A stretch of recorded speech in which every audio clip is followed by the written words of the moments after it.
Hello, everyone. Today we're going to approach one of the most fascinating ideas in biology, evolution and speciation. Evolution is not just a chapter in biology, it's the life story itself. Right? So let's approach to this subject. Evolution is a change in populations. All living organisms that you can observe, for example, in this map, which is a tree, uh, they have come from pre-existing forms of life. In some cases, evolution can happen at a really slow rate or a really rapid change. Present day flora and fauna have arisen by change, probably very gradual change from pre-existing forms of life. Evolution is the development of life early to the organisms we know today, living and extinct. So there are some extinct animals or organisms, not only animals, but I can tell you plants or several other types of animals that belong to other kingdoms. And they have given origin to new organisms or species that we know nowadays. Okay? So it occurs in geological time, but it can happen in much more rapid time, such as the case of bacteria. Bacteria, as their life period is shorter than the average of organisms, they evolve at a faster rate compared to that one that is given in other organisms. There are or there is evidence from fossil records, but also we have evidence, for example, according to some studies that have been undertaken, and for example, fossil fuels are one of these findings. But we have to say that mass extinctions have occurred in the past, where over 75% of species have been wiped out. So what does it mean? So it means that life is the exception. Okay, the most normal thing that can happen to all the organisms is that they pass away. They do not survive. But normally, there are some exceptions in science and in our natural world. And those exceptions in this case are that the organisms preserve their species at the same time that they adapt to the environment and that they evolve by different means that we'll see in a posterior slide. Okay, so in 1809, a French naturalist whose name is Jean-Baptiste Lamarck, all the physical changes occurring in an individual during his lifetime can be inherited by its offspring, was the main idea that this great scientist proposed. But okay, it happened because he observed fossil records and the current diversity of life and formulated his theory.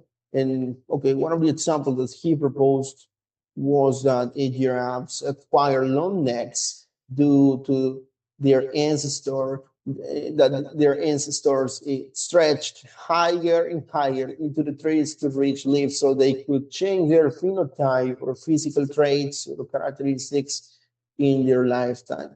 But the theory influenced hugely evolutionary thought throughout the first half of the 19th century. Okay, and this is Lamarck, as you can see. He proposed these ideas. And okay, so he proposed that the change through use and disuse could happen and traits develop or disappear based on their use. For example, in this case, we had the giraffes, and they, for example, they used frequently their organs, and that use would produce a more developed function in their organs while unused organs will diminish over generations. For example, the giraffe's necks. Okay. Then we had another idea that he proposed is that the inheritance of acquired characters. An individual could acquire a certain trait during its lifetime. And so speaking in the same way, we can say that a blacksmith has strong arms due to the nature of their work. So any children of a blacksmith will inherit the development of strong muscles. But we have our reservations on these ideas, because nowadays we know that it doesn't happen that way. He was right in some of his theories or ideas, but he wasn't right at all. Okay, some of the things that is really important to point out today is that this scientist wasn't bad. Okay, he wasn't mistaken at all. Maybe he made some mistakes because of the conception and the tools that he had at the time, but it doesn't mean that he was mistaken at all, because then we're going to see why.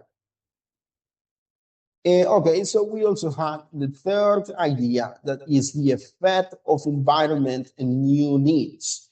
The environment influences all organisms, and slight change in the environment brings about changes in organisms. This gives rise to new needs, which in turn produces new structures and changes in habits of organisms. Okay, so there is a contrast, because according to Lamarck and Darwin, there is a contrast because according to Lamarck and Darwin, we can say that Darwin thought differently, or conceived different those ideas from that were first proposed by Darwin. Okay, so suppose examples of evolution by acquired characters, and that is called Lamarckism. Okay, this was the Lamarck theory. Okay, giraffes' ancestors were like horses. Lamarck's idea suggests traits like strong muscles, weightlifting can be inherited. But Darwin proposed his theory, his famous theory of evolution, that explained that natural variation and environmental pressures will favor the survival and reproduction of better adapted organisms. Okay, so here we have, for example, like both scientists proposing. In this case, we had Lamarck, and he explained that the ancestral giraffes stretched their necks to reach higher vegetation. The offspring inherited stretched necks, and over generations of offspring repeatedly inherited longer and longer stretched necks. But Darwin, in contrast, he proposed that in populations of ancestral giraffes, he had longer necks than others. So there was, first he started with genetic variation, which is really important at the adaptation process, and I'll tell you why.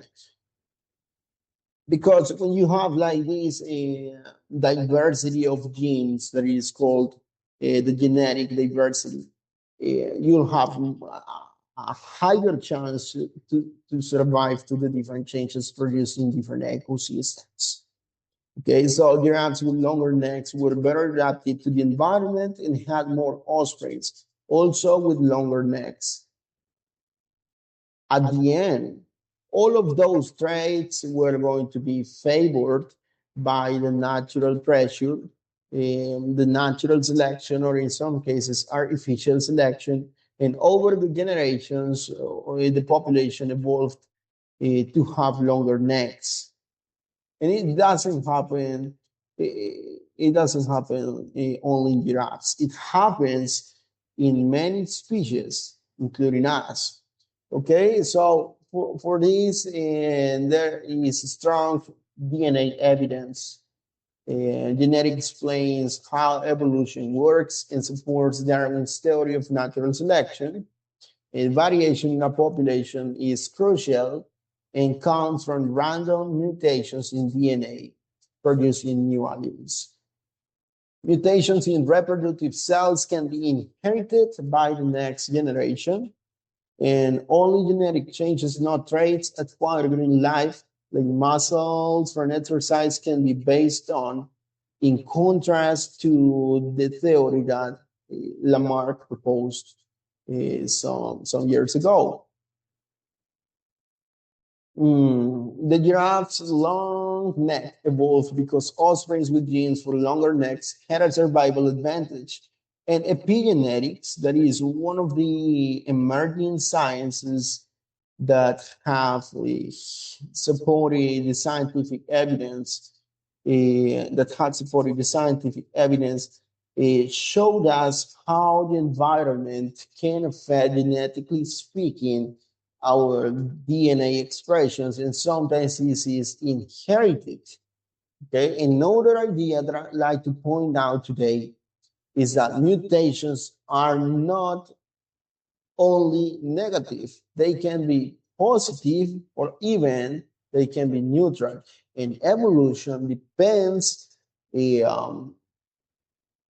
significantly on mutations. Okay, so mutations are like quite essential. Okay, and these changes are temporary and not true evolutionary changes. I mean that if you go to the gym and you exercise your body, you'll break the fibers that are in your body by, okay, by working out. But that doesn't mean that your son, your daughter, will be born with these characteristics or traits. I'll give you another example. Let me illustrate you when you study a certain subject field. Let's suppose that if you study maths, that doesn't mean that your son or daughter will be born with the maths knowledge you already have. They'll have to study again. They'll have to study again. So, there are some changes that are temporary, and that was what Lamarck believed. That was his main mistake, I would say. Okay, let's see what's next. Evolution is a result of gradual accumulation of heritable genetic changes over many generations. And this process is the foundation of modern biology. And in fact, there is a new field that is called evolutionary biology. Okay, so here we have a top tip. It is the modern definition of evolution is change in the heritable characteristics of a population. This definition helps to distinguish Darwinian evolution from Lamarckism. Acquired changes that are not genetic in origin are not regarded as evolution. So Darwinian evolution explains the origin of all life on Earth, and this theory unifies biology by providing a comprehensive explanation of the pattern of similarities and differences that exist in all living organisms just by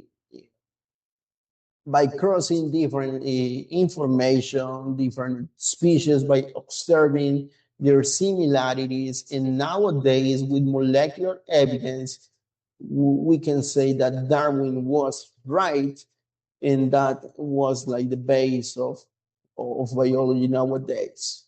Okay, so explaining evolution by natural selection, we can say that natural selection is crucial when speaking on evolution.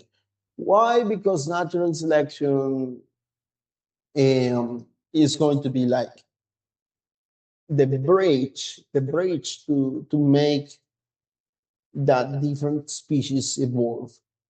How? By adapting, by adapting them, by adaptation. So the theory of evolution by natural selection predicts and explains a broad range of observations. and is unlikely ever to be falsified. However, the nature of science makes it impossible to formally prove that it's true by correspondence.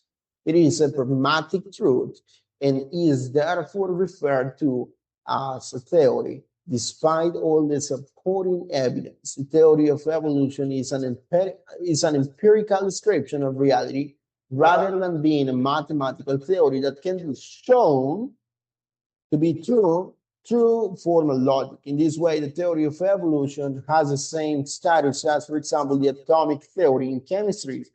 It's not necessarily true, but it accurately describes the world. Given this, it's a mistake to think that some general scientific statements are scientific theories, while others are scientific facts. All are just empirically true, based on measurement and observation. Okay, so evidence for evolution. From his breeding of pigeons, Darwin noted that there were more than a dozen varieties that had they been presented to an ornithologist as wild birds would have been classified as separate species. For example, we have the Jacobean powdered fantail, and this is the rock dove Columbia livia. Okay, so these species from which all varieties of pigeon have been derived is a representation of this evidence. So they are like interconnected DNA and RNA based sequences, fossils, anatomy, artificial selection in the production of domesticated breeds can be one of the evidence. And we have like some notes that all living organisms share DNA as their genetic material. All living organisms will contain inside themselves genetic information, and that genetic information will be quite useful for their functions. The process of reading genetic code and protein synthesis via RNA and ribosomal translation is highly conserved across eukaryotes and prokaryotes. As I told you, it's found in all living organisms. Core metabolic processes like cellular respiration and photosynthesis in autotrophs follow similar steps and are catalyzed by analogous enzymes. And this happens due to the information orders that are given, because there is a piece of information that codes the internal functions of the organisms in order to make it work in a determined and detailed way. The adenosine triphosphate, which is the ATP, functions as a universal energy currency in all forms of life, from plants to humans, birds, to all the mammals, to bacteria, etc. And evidence from selective breedings of domesticated animals and crop plants, even through natural and artificial selection, they can be different. They produce similar results, such as random deaths by chance of mutation.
Yeah, okay. So let the calm or strong ones breathe. It depends. For example, if we're talking about a sheep, obviously we'll need the calm sheep because they will be easier to be controlled.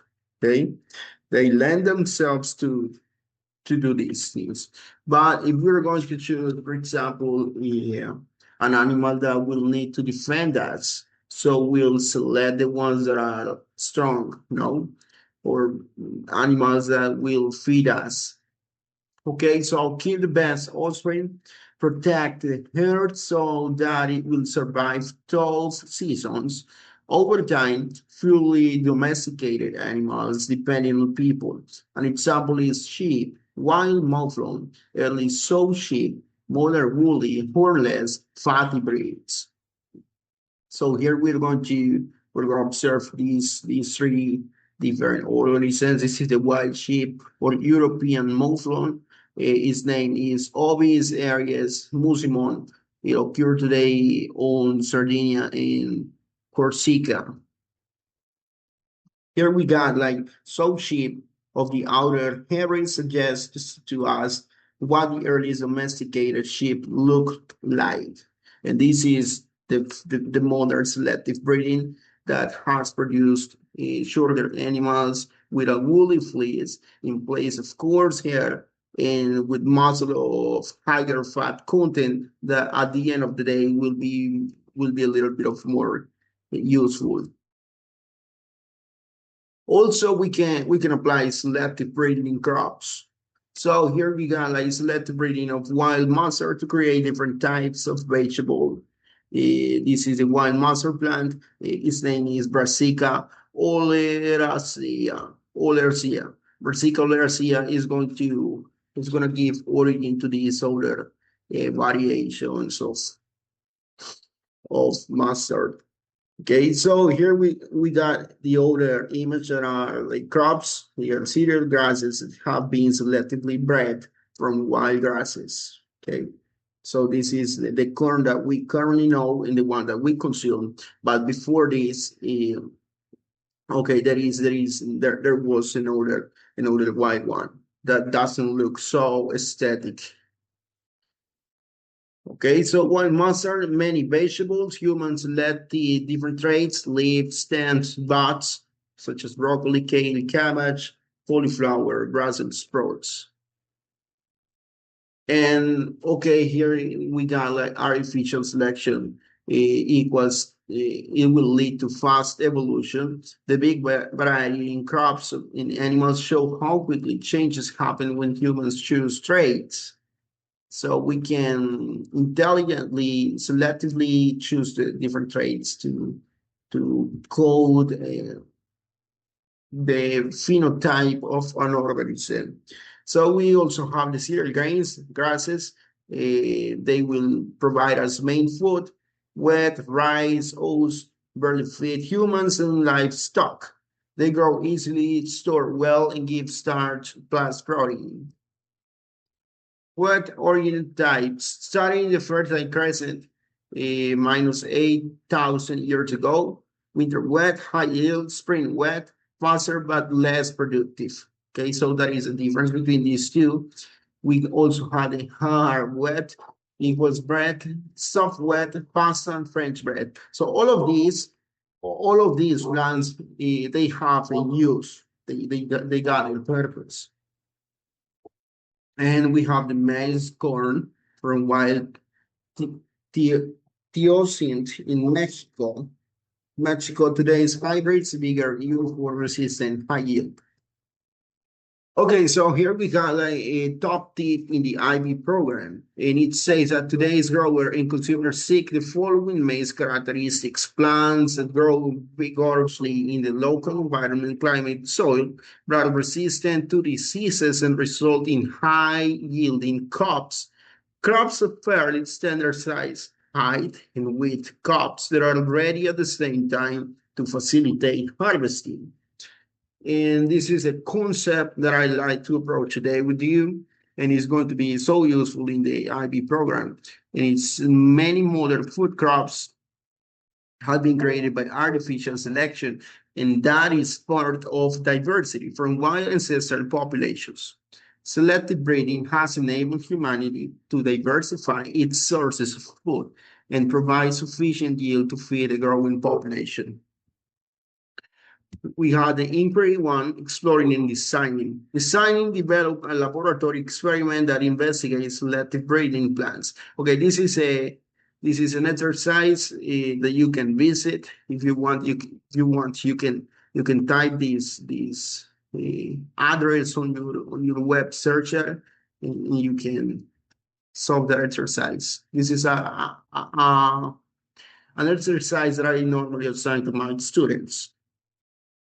Okay, but let us talk about something that is so important and remarkable, that is the homologous structure concept. Okay, homologous structures evidence. Okay, so we're going to compare different organisms as far as you see here. We got like the bat, when it flies, the bat flies, so you're going to see these osseous structures. You'll also see the pentadactyl limb as the ancestral terrestrial vertebrate limb plant, subsequently adapted by modification for different uses or habitats. So, for example, we got like the 5 fingers here, and this similar bone structure or bone body plan. Okay, so we have the upper arm that is going to be related to the humerus, the forearm, radius plus ulna, the wrist that will be related to the carpals, hand, foot, metacarpals plus phalanges, and there will be like 5 digits. The same happens in the monkey, and okay, but the question is, do they use these structures for the same?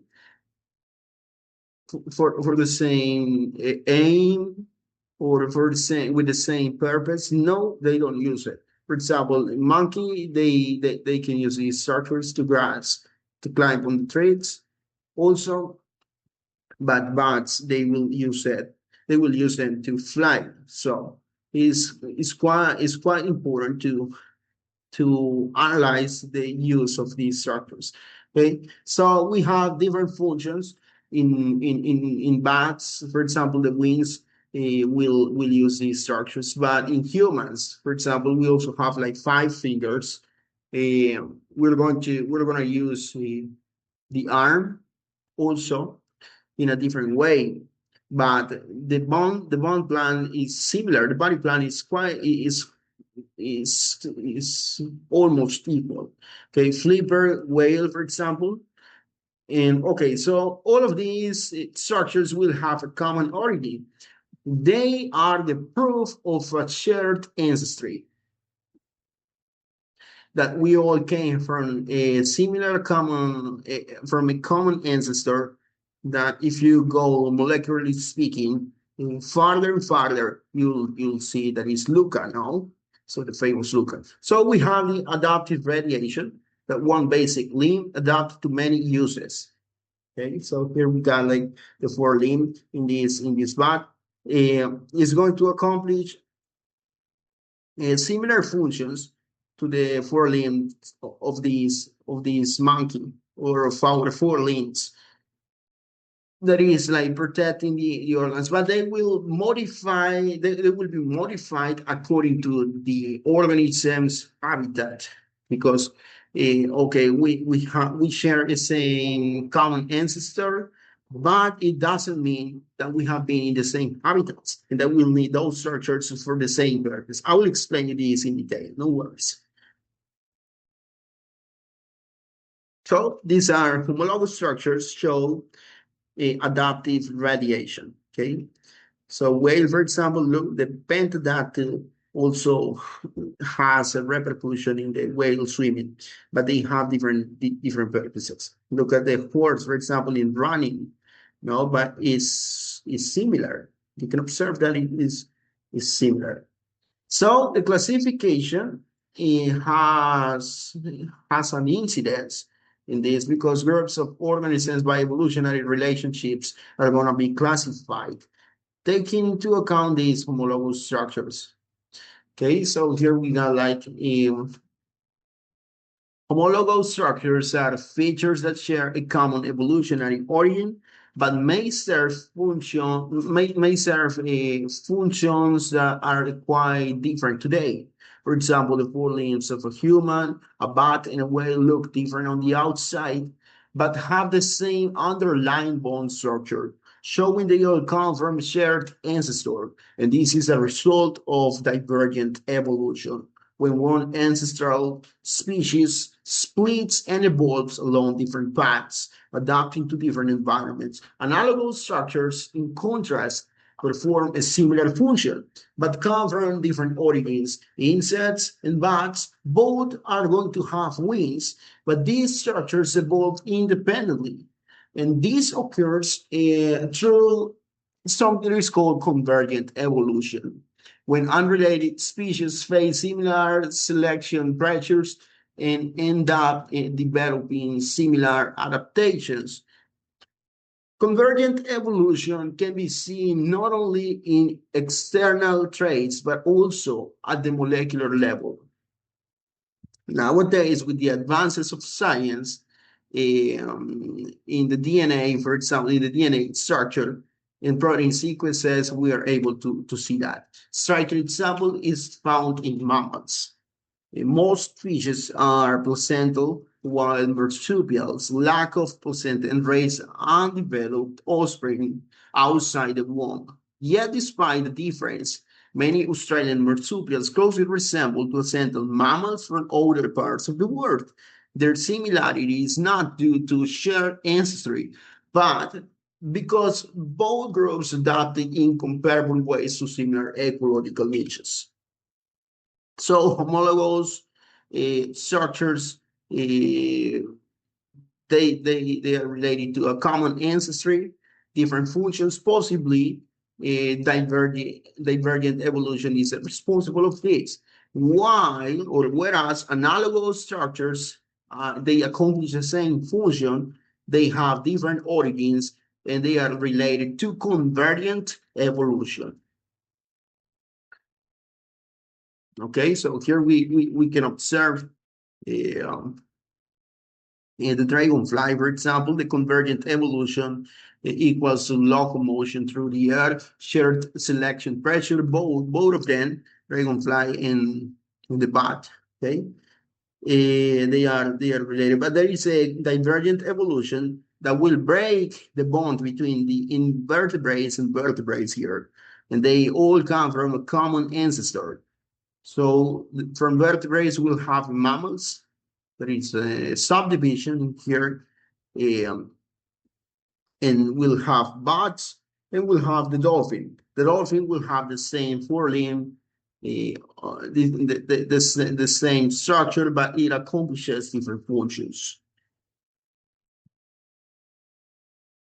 Okay, so here what I have done is basically I'm showing you analogous structures. They are featured with a similar function and superficial structural similarity, but different fundamental structure and evolutionary origin.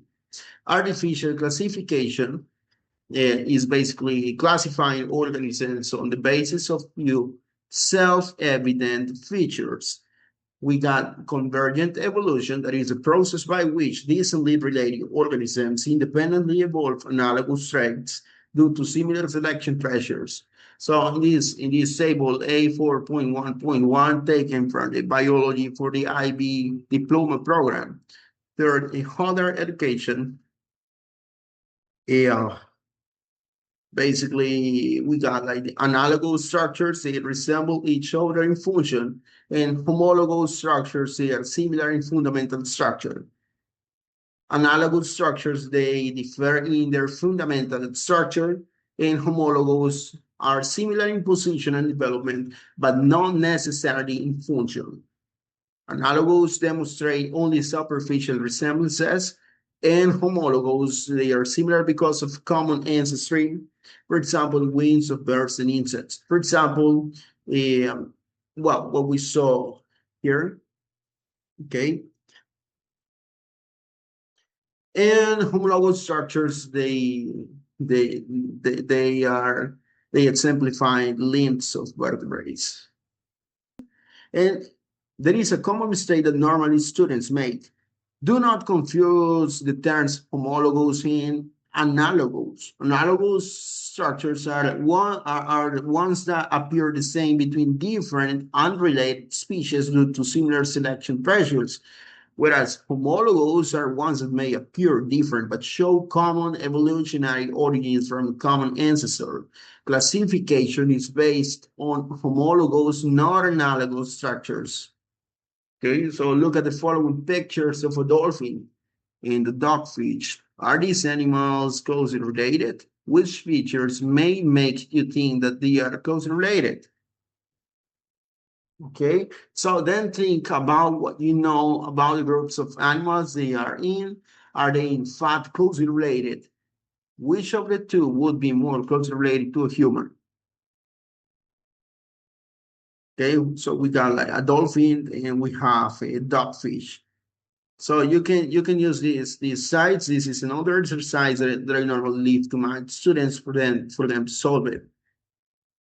Analyze and evaluate the information you found about each animal to explain. So this is an assignment you can. All right, click on the following links. Got it? But I'm not gonna click on it. So we have other term that is called speciation. Speciation refers to how new species form. Speciation is a process where one species splits into two or more new species. For this to happen, populations of the same ancestral species must become separated, so they can no longer mix and exchange genes. A barrier such as a river, a mountain range, or even continental drift can isolate groups of organisms. Once separated, each population faces different environments and selection pressures. Over time, these pressures will favor different traits in each group. For example, if beetles are separated by a river, on the north side, green beetles survive better because they blend into the lush vegetation. But on the south side, brown beetles are favored because they match the dry, earthy habitat.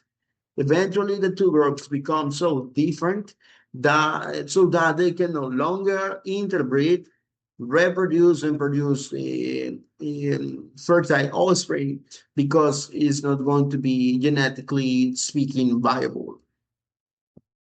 This will mean that a new species has evolved. So here we have like the beetle speciation. Okay, they are separated by a barrier. This can be a river. This can be, as I told you, a continental drift, a mountain range. And they will like, yeah, all over time they will not be able to interbreed.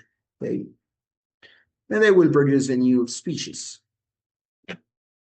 There are some key points here that I like to show you. That is, barrier forms will lead to populations isolated in different environments. By the way, they will have different adaptations. There is going to be a reproductive isolation, and there will be emerging a new species. So, step number one, isolation stops gene flow in the population. The selection will favor different traits in each environment. Over time, gene pools diverge, and eventually groups cannot interbreed, and that will produce new species. For example, we got like the green beetles versus brown beetles. Green beetles in the forest and brown beetles in dry habitats. Okay. So this image demonstrates how some phenotypes or physical traits are going to be favored by these characteristics. Predation pressures on beetles.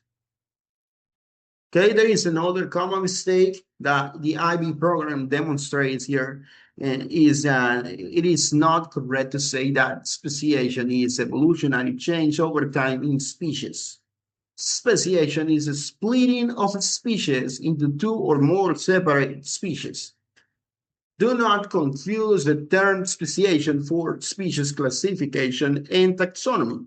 Speciation is just a process leading to the evolution of new species, whereas classification and taxonomy refer to the way in which species are divided into groups based on shared evolutionary origin. Okay, so if you go further, we got like the Red Queen hypothesis. The biologist Leigh Van Balen proposed a law of extinction based on the constant probability as opposed to rate of extinction in families of related organisms. He analyzed data compiled from the duration of tens of thousands of genera throughout the fossil record, shows a linear relationship between survival time and the logarithm. In this figure, A4.1.11 shows a linear relationship between survival time and the logarithm of the number of genera, suggesting that the probability of extinction is constant over time. The law of extinction, genera on y-axis, is a plural form of genus. To explain his law of extinction, Van Balen proposed the Red Queen hypothesis, which describes how the coevolution of competing species create a dynamic equilibrium in which the probability of extinction remains fairly constant over time. In an ecosystem, its species interacts not with one species of competitor or parasite, but with many. As each species evolves by natural selection, it changes the environment of many other species. The environment of each species changes as other organisms evolve. Van Balen proposed that even in a constant physical environment, evolutionary change will continue indefinitely as each species evolves to match other species' adaptations. This is an evolutionary arms race. As one species evolves adaptations that make it more competitive, its competitors experience selection pressures that force them to evolve to match it. Species that lag too far behind will become extinct.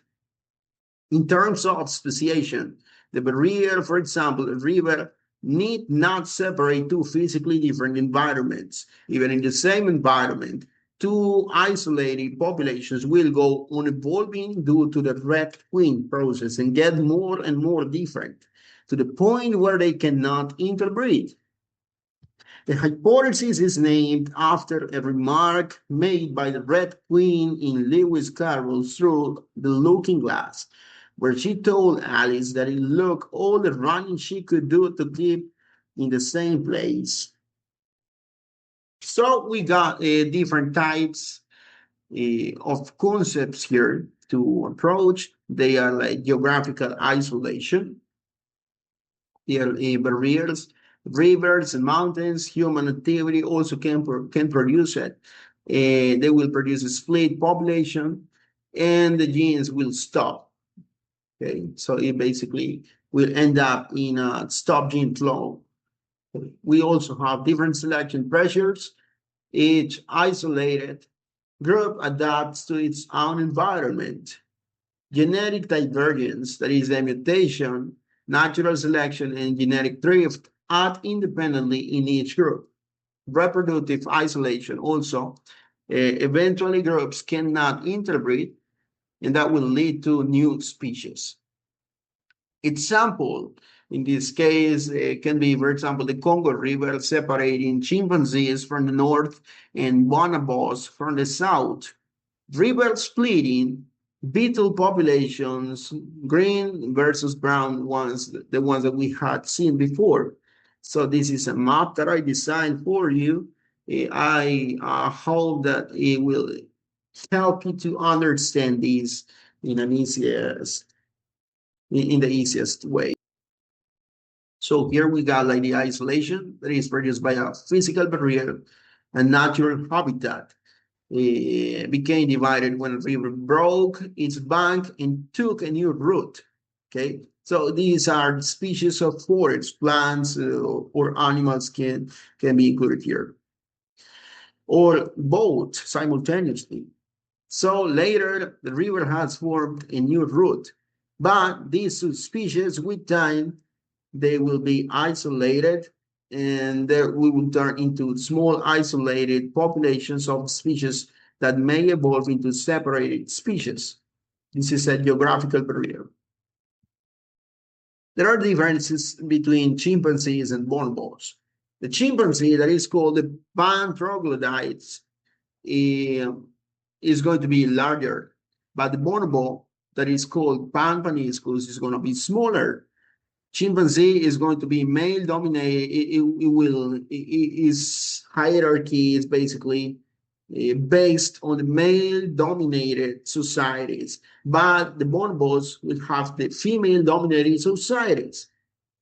The chimpanzee, the pan-troglodytes, will display an aggressive behavior, but the bonobos will display a peaceful behavior, completely different in terms of behavior. The chimpanzee is gonna be strong and sturdy body, but the bonobo will have long legs, narrow shoulders, and small head. The location in chimpanzee pan-troglodytes is going to be across West and Central Africa, north of Congo River. But the bonobo, its location is going to be in the Democratic Republic of the Congo, south of the Congo River. Okay, so here we got like the distribution of these two species, and they for obvious reasons they will share a common ancestor. Okay, so this is the Central African chimpanzees, colored in green, and the bonobos colored in gray. The East African chimpanzees, this kind of this is like an orange color. Okay, it's going to be distributed by the Congo River, Kisangani, Bayurno Falls, Kindu, etc. So the Congo River is a geographical barrier. Look, all of this Congo River is going to be a geographical barrier that has produced speciation. Okay.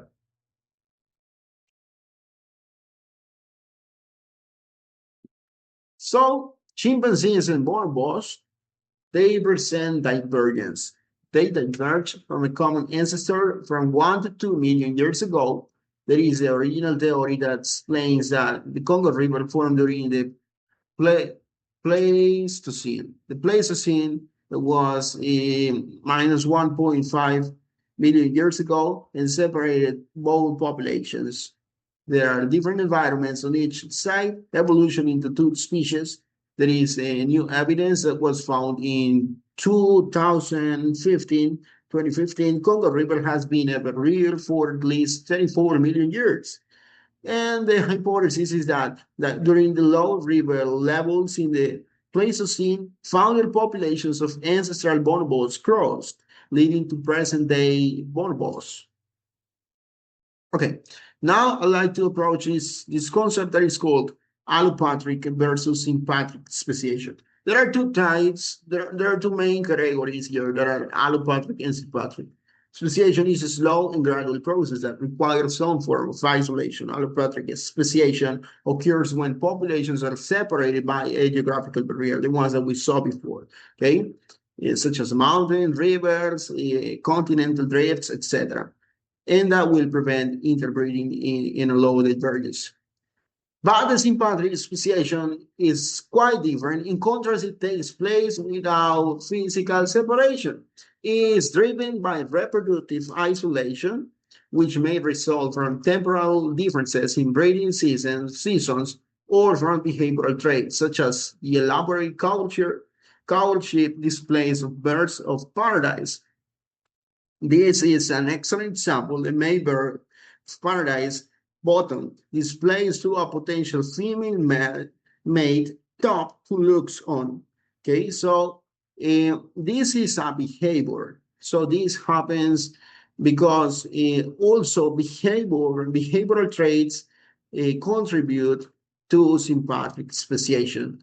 They are like elaborated behaviors that will contribute to the culture. Okay, so the female preference and male competitions reinforce these differences until distinct species emerge. Hello, everyone, again. I hope you're listening to me. This is a continuation of what we're talking about, evolution and speciation.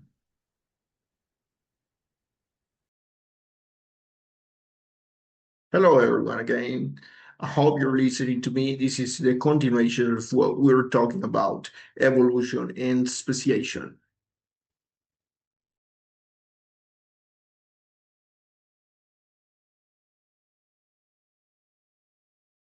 Okay, so we were talking about the geographical position of and differences between chimpanzees and bonobos. Um, we also mentioned something about speciation. We talked about two different types of speciations that are allopatric and sympatric. No, being allopatric when populations are separated by geographical or physical barriers, such as mountains, rivers, continental drifts, etc. No, so it will prevent interbreeding and allow divergence. And the sympatric speciation, in contrast, was something that takes place without physical separation. And it's going to be driven by behavior and reproductive isolation. And that will result in the temporal differences in breeding seasons or from behavioral traits. No? So that has a lot to do with the courtship displays of birds of paradise. That is an example of this kind of speciation. Also, we have the female preferences. Remember that the female, in many cases, is the one that chooses the ones that are going to pass the males, no, that are going to pass the genes to the next offspring. Okay, so there are types of reproductive isolation. Reproductive isolation prevents interbreeding between otherwise compatible populations. Besides geographical barriers, it may occur through temporal isolation when organisms reproduce at different times of the year or of the day, as seen in rainbow and brown trout. Another mechanism is behavioral isolation that arises from distinctive courtship or mating routines. For example, birds of paradise are a striking example. Males evolve increasingly elaborate plumage and displays to attract females. These traits, reinforced by female preference and male competition, gradually diverges across populations, leading to reproductive isolation and preventing hybridization. Okay, so if you go further, you will find that temporal and behavioral isolation are examples of intrinsic isolation due to evolved feature of organisms rather than imposed from the outside extrinsic isolation. The question is, was geographical isolation required for the evolution of these intrinsic barriers? The current view is that geographic isolation may facilitate this evolution, but it's not essential. Okay, there are forms of speciation as we have seen, allopatric and sympatric. Here we got the concepts, but I'm not going to spend a lot of time in it. Okay, so we have the adaptive radiation as a source of biodiversity. Adaptive radiation explains how a single ancestral form can diversify into multiple species, each adapted to different ecological niches.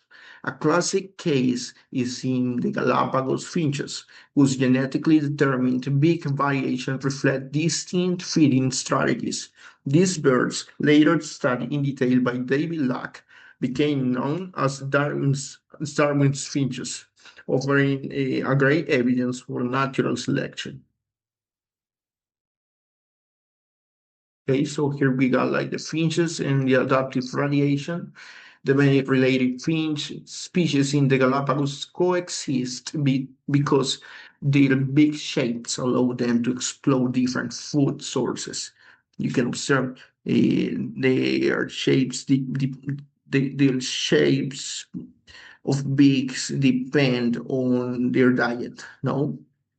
So the island offers diverse ecological niches, each creating distinct selection pressures.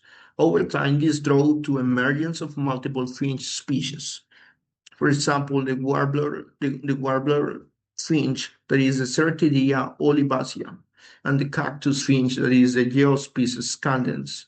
They have different diets, so they avoid competition and increase overall biodiversity.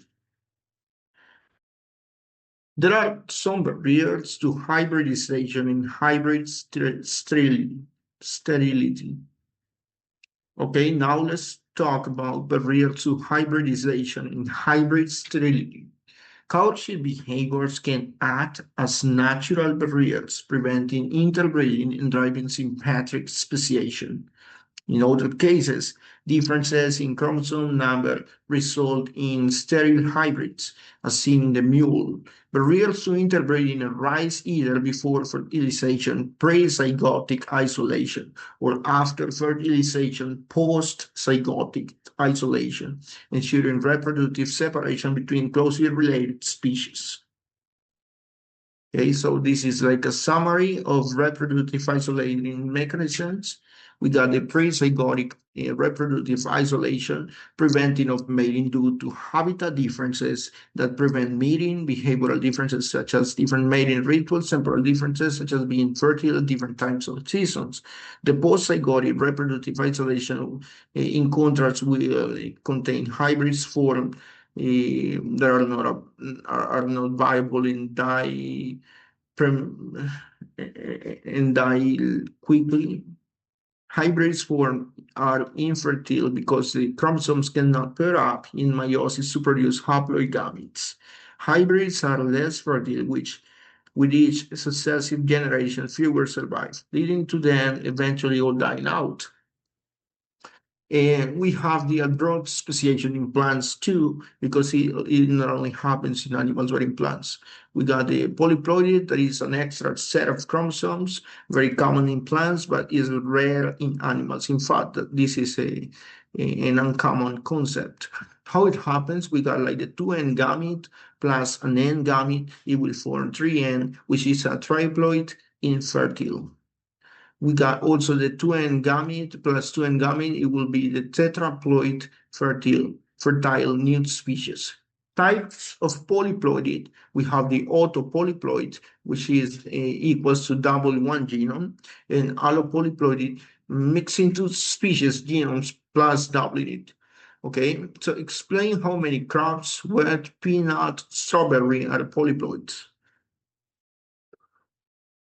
Okay, so this is a task that I will assign you. You can go into this map genome mapping, and you can do this homework. This is a pale smart wheat, Persicaria lapatifolia, flowering plant of the family Polygonata. Okay, this is the plant that is called the pale smart wheat. Its name is Persicaria lapatifolia, flowering a plant of the family Polygonaceae. We also have invasive plants and polyploidy. Polyploidy speeds up evolution. It allows invasive plants. We got the we also have the invasive plants and polyploidy. Polyploidy speeds up evolution. It allows invasive plants to spread worldwide. Okay. We also have the allopolyploidy, that is a hybridization between species. It creates new genetic combinations for natural selection. We got the hybrid vigor. The hybrids are often larger, more fertile, and more invasive than parent species. What does research show? It shows two key points. Invasive species are more likely to be polyploid than native ones, and the proportion of polyploid increases as invasion progresses. An example is the Persicaria lapatifolia, pale smartwheat. It has taken part in at least 6 cases of allopolyploid speciation, widespread, adaptable, and with many flowers, equals easier to hybridize with other species. Okay, there are like some linking questions that I would like to formulate today. And they are like, how does the theory of evolution by natural selection predict and explain the unity and diversity of life on Earth? That is a really curious question because it will allow you to go deeper and deeper into this beautiful world of evolution. And the second one is what counts as strong evidence in biology? And that is like everything for today. I hope you have enjoyed this video and you have learned many things about evolution. See you in the next video.